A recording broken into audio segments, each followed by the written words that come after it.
এগুলো কি বলেন তো? এগুলো হচ্ছে তিল্লি। আমি গরুর কলিজা রান্না করেছি, আগে দেখেছেন। তো সেখান থেকে আমি তিল্লিগুলো তুলে রেখেছি, এটা ভর্তা করে খাবো। তো আজকে আপনাদেরকে দেখাই আমি কিভাবে ভর্তা করে খাই। আর আপনারা যদি অন্য কোনো প্রসেসিংয়ে ভর্তা করেন তাহলে আমাকে কিন্তু অবশ্যই জানাবেন। প্রথমে কড়াইতে একটু তেল দিয়ে দিলাম।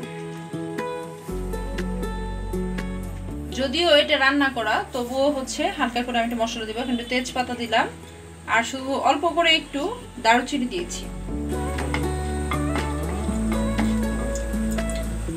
তেলটা গরম হয়ে গেছে, এই গরম তেলে আমি কিছু জিরা দিয়ে দিব, গোটা জিরা। হ্যাঁ,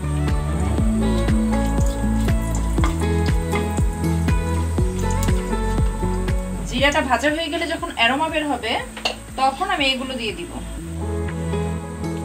এখানে একটু পেঁয়াজ কুচি করে নিয়েছি, রসুন কুচি করে নিয়েছি আর আদা কুচি করেছি। আর এখানে আছে আমার কাঁচামরিচ কুচি। এগুলো বাই রোটেশনে দিব। প্রথমে একটু পেঁয়াজটা দিব আর পরে হচ্ছে এই দুইটা দিব। হ্যাঁ,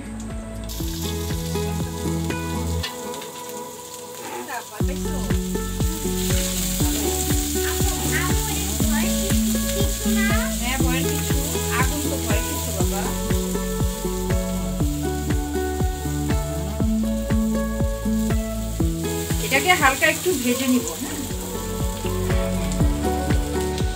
এবার রসুন কুচিগুলো দিয়ে দিলাম। রসুনটাও একটু হালকা নাড়াচাড়া হোক।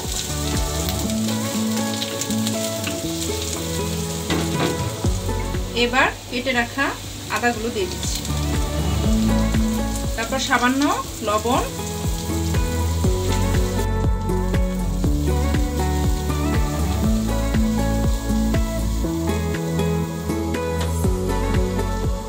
সামান্য একটু হলুদ দিচ্ছি, কাঁচামরিচ কুচিগুলো দিচ্ছি,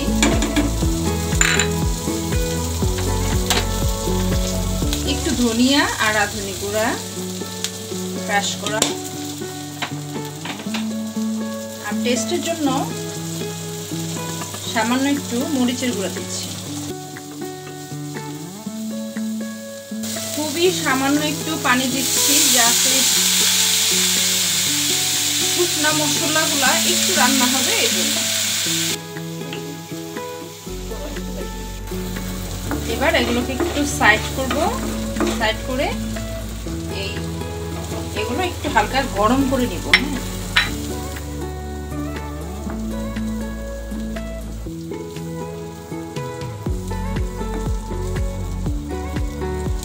ব্যাস হয়ে গেছে। এবার আমি এটাকে নামিয়ে নিচ্ছি।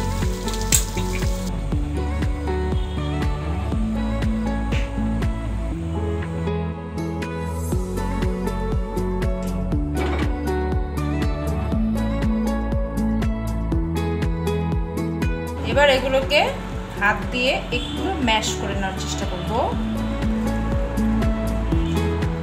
এবার এগুলোকে ভালো করে মিশিয়ে নিব। আর এখানে আমি একটু সরিষার তেল অ্যাড করছি। আপনারা চাইলে এখানে ধনিয়া পাতা অ্যাড করতে পারেন, তবে আমার কাছে ছিল না, দেইনি, কোনো প্রয়োজনও নাই। এটা আমার হাজবেন্ড মুড়ি দিয়ে খেতে খুব পছন্দ করে, তবে আমি এটা ভাত দিয়ে খাবো।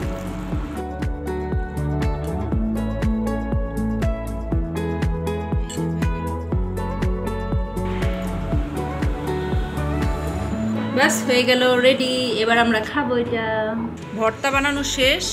এখন এটা আর নিয়ে বসে থাকা যায় না। আমি ভর্তা যে প্লেটে বানিয়েছি সেই প্লেটে বসে পড়েছি।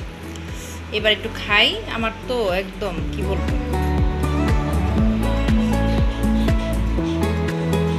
বিসমিল্লাহ। সেই মজা, সেই অসম্ভব মজা, অসম্ভব। আপনারা ওইভাবে বানাবেন। আর তাছাড়া আপনারা কীভাবে বানান সেটা আমাকে একটু জানাবেন কমেন্টে। আমার সাথে থাকবেন। আমি তার কথা বলতে পারতেছি না, সেই রকম মজা হয়েছে। আল্লাহ হাফেজ।